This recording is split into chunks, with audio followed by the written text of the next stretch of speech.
السلام علیکم محترم ذیشان صاحب، آپ نے فرمایا شہاب چتر جو پیدل حج کرنے کے لیے جا رہے ہیں، پوچھنا یہ تھا کہ حج کے لیے پیدل جانا افضل ہے یا سوار ہو کر؟ الجواب، اگر نام و نمود کی نیت نہ ہو اور راستہ پر امن ہو اور استطاعت بھی ہو کہ کمزور یا بیمار نہ ہو تو پیدل حج کے لیے جانا جائز ہے، اس میں کچھ حرج نہیں۔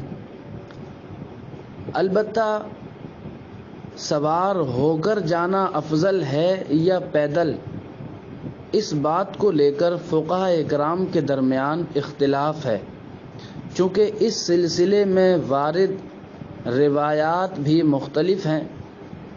تو امام اعظم رضی اللہ تعالی عنہ کا موقف یہ ہے کہ حج کے لیے اپنے وطن سے مکہ تک سوار ہو کر جانا افضل ہے، اس لیے کہ جس طرح حج بدنی عبادت ہے، مالی عبادت بھی ہے، تو جتنا زیادہ مال خرچ ہو اتنا ہی تو افضل ہے نا۔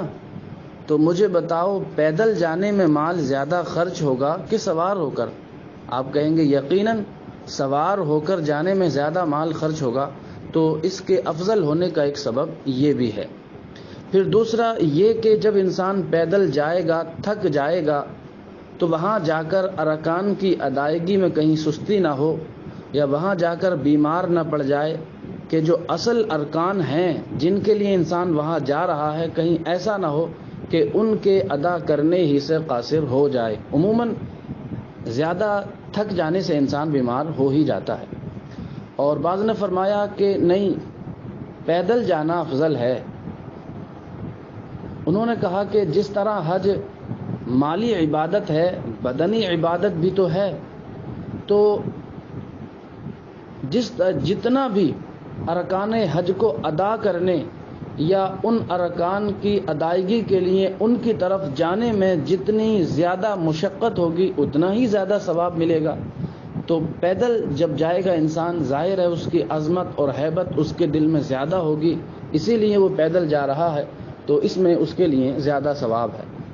خیر، رہی وہ روایات کے جن میں پیدل جانے کی ممانعت ظاہر ہوتی ہے، تو ان سے مراد ایسے افراد ہیں کہ جو بیمار ہوں، کمزور ہوں، یا جن میں استطاعت نہ ہو وغیرہ ذالک۔ سمجھ آ رہی ہے بات؟ امید ہے بات سمجھ آئی ہوگی، باقی واللہ تعالی اعلم۔